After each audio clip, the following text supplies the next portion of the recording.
Hi, I'm Carl Segno and you're watching the Open Source News.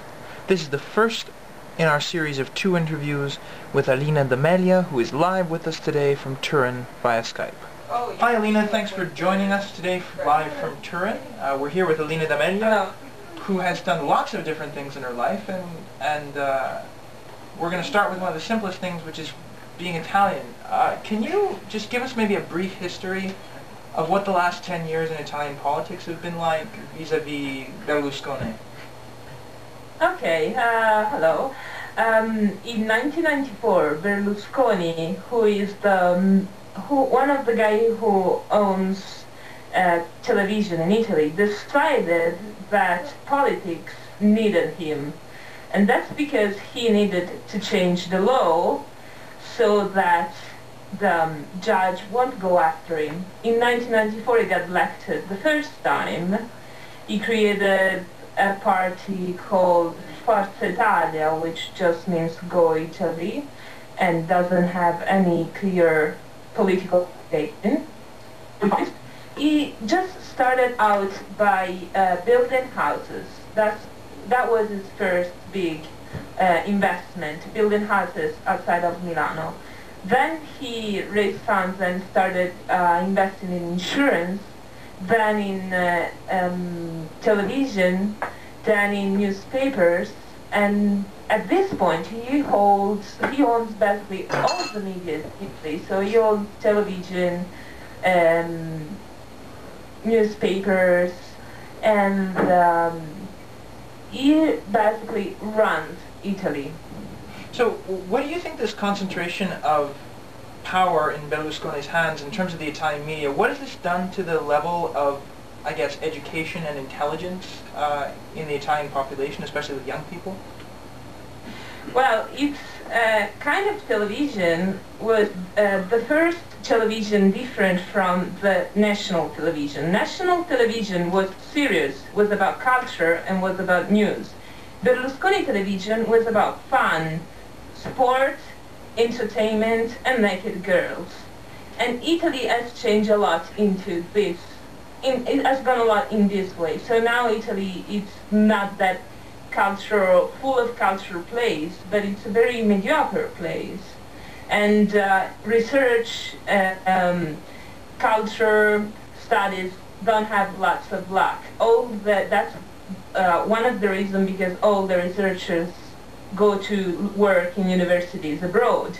We have this phenomenon called the escape of brains. It means that all the big brains, all the Italian researchers don't get any fundings in Italy and need to leave Italy in order to do their studies.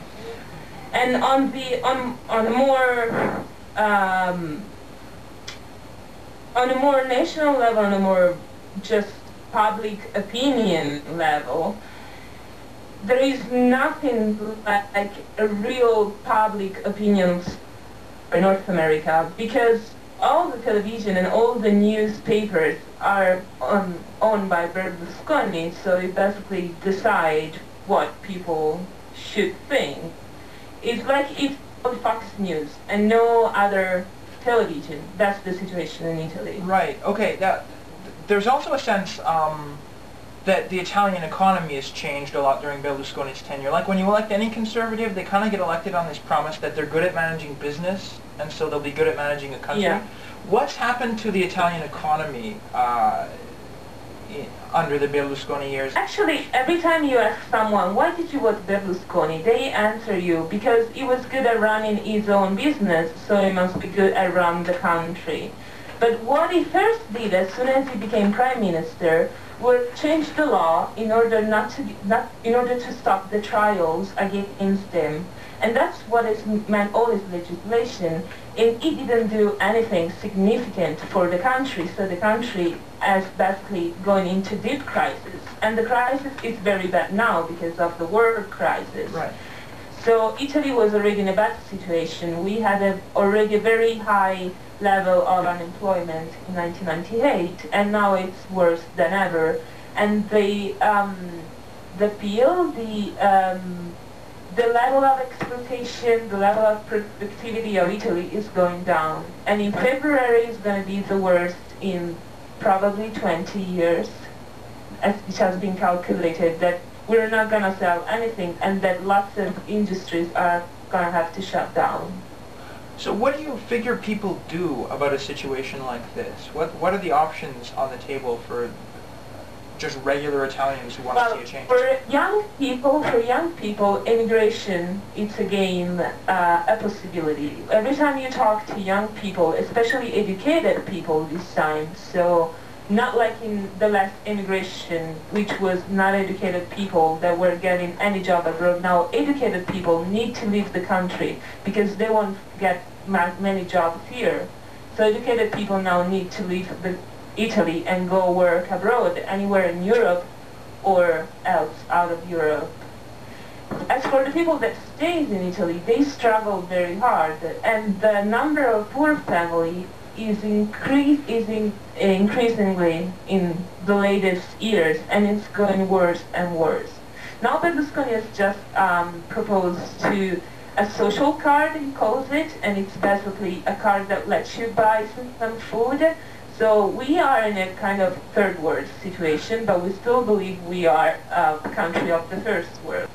Berlusconi is also a culture because he goes through television, and it's a very consumistic American culture. So it gets people to want to be consumistic, but then Italy is a very poor country, and so there is this huge contradiction between families that wants to buy cars, wants to have cell phones, wants to have things, but cannot even afford to pay rent.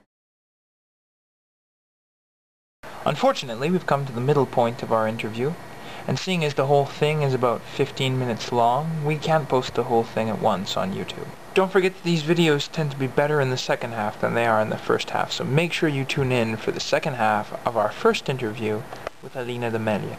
Thank you very much for watching the Open Source News. Please visit us online at YouTube and contribute your own content.